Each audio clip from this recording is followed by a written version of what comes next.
Hello, Alex Lafkus here. I'm going to tie the little bit larger wet skunk I was fishing with in the previous video. It's about a 3-inch fly, pretty simple fly to tie. We're not going to go into how to tie a single because it's a little redundant. You can just kind of, cut the back half off and figure it out. It's a simple fly, pretty quick to do, and I'll show you how to, there's just basically one little trick to it that'll help it fish correctly to where it just slowly sinks. So we'll go over all of that. I'm going to tie the brown and yellow variegated chenille version. That and the black and white are about the only two that I've found you really need. I do tie some white ones just in case you have that high dirty water. That tannic color, I like to fish the white one in that. But other than that, pretty simple fly. We'll just kind of step you through it real quick and go from there. So the first thing I'm going to do is tie on this is a 20 millimeter shank. I don't even know if they make them anymore. They might just make the 15s. Either way, that's fine. I happened to buy 120 millimeters a while ago. So we're going to tie on that. First thing with some of these older style shanks too is you kind of close off the eye of it with a little bit of thread ball. Kind of wrap a little thread over. I always adjust the jaws too once I start tying those two pieces of wire together. That will kind of keep it pinched a little tighter. I'm going to go up, and the first step is to add a little calf tail. On this one, I use tan calf tail. Usually the black and white is just with the white.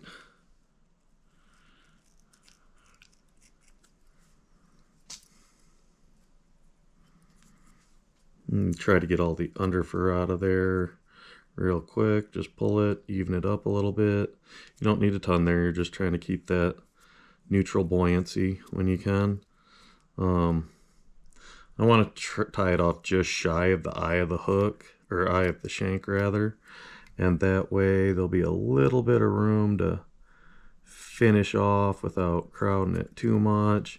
Just kind of lay it down. I just kind of wrap her back, kind of push it down to cover up, what is the back end of the shank. Now on this one, since I already have that thickness built up with the calf tail tied in, I'm just going to go ahead and tie in my variegated chenille here on the back. It'll kind of bulk up weird just because of where that thing pinched together. Use medium round rubber legs. I always go long to start. You can always trim them as you go after it's tied. I do like the medium round rubber legs. They will twist lighter tippet. So I don't fish it on light tippet though, so it doesn't really matter. Just make sure they're both kind of in there. You can kind of wrap them up too, and then just kind of adjust them as you get a little further up on that hook shank, or on the shank.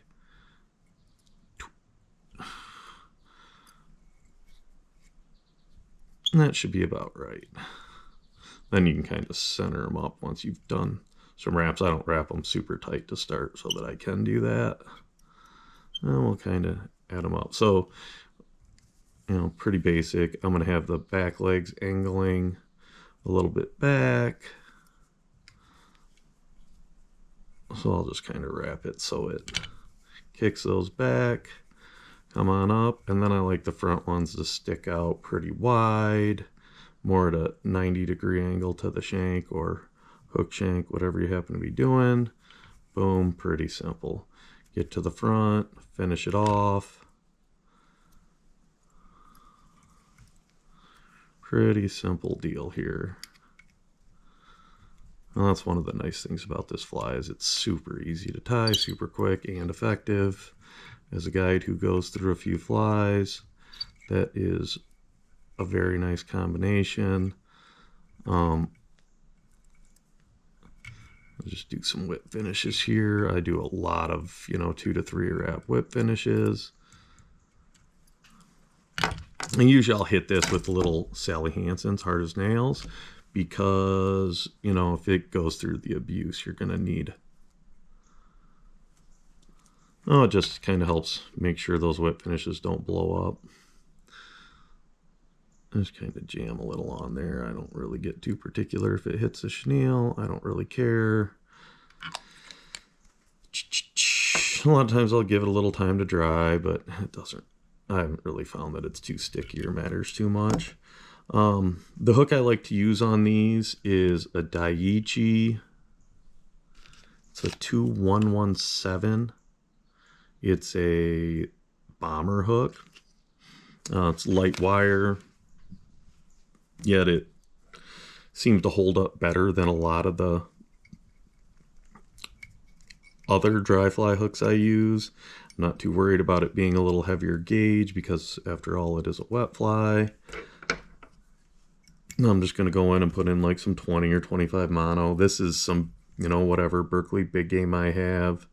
I'm actually going to tie this in a little further up the hook shank than necessary, but it's once again, it's a thickness thing where, you know, you kind of keep it a little bit more the same thickness all the way going up the hook shank.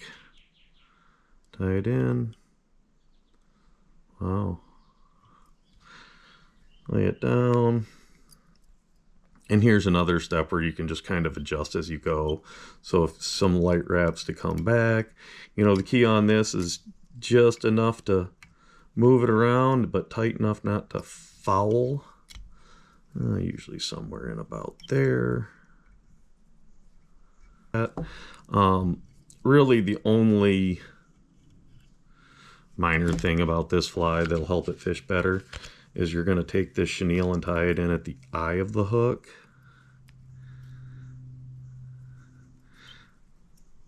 And then you're just going to start wrapping it back.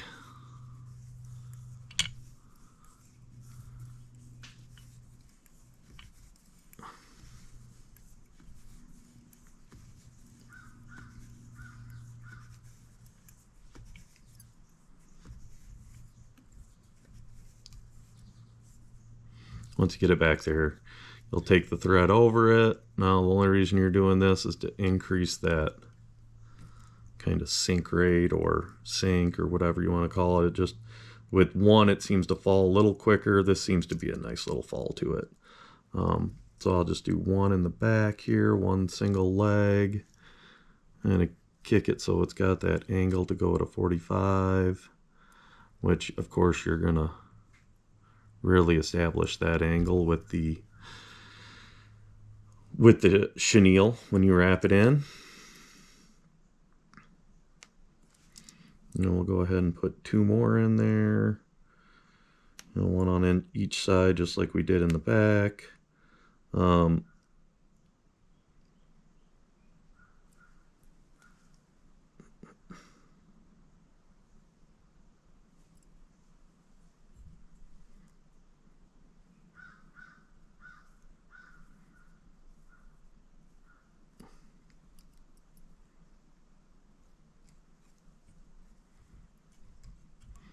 I kind of like to get them just a bit squared to start, and then really worry about the final location on them after I have them a little bit more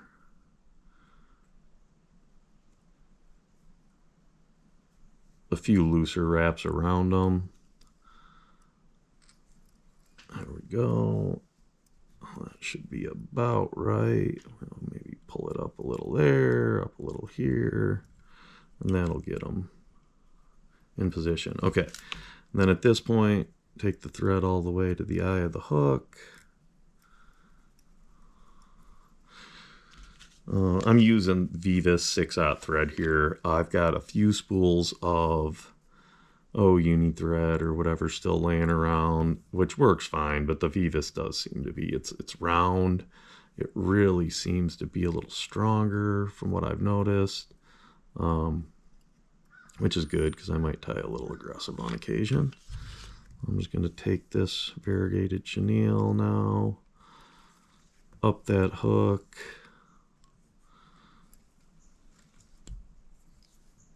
Kind of try to keep a similar angle on these rear legs as the ones in the very, very back. Get this up close to the eye, and then there's where I'm going to pull these front legs a little bit back. Try to keep them at that 90-degree angle off the hook shank for maximum movement. I'll just go ahead and finish it off at the eye. Super simple fly. Like I said before, you know, you can tie them as small as you want. I do have a tendency to try to fish them a little bit bigger, just because, you know, I mean, catch a million 6-inch fish, but oh well, I'm fine with just seeing them and missing them and kind of getting an idea if they're looking at the pattern or the color that I chose for the day and going from there.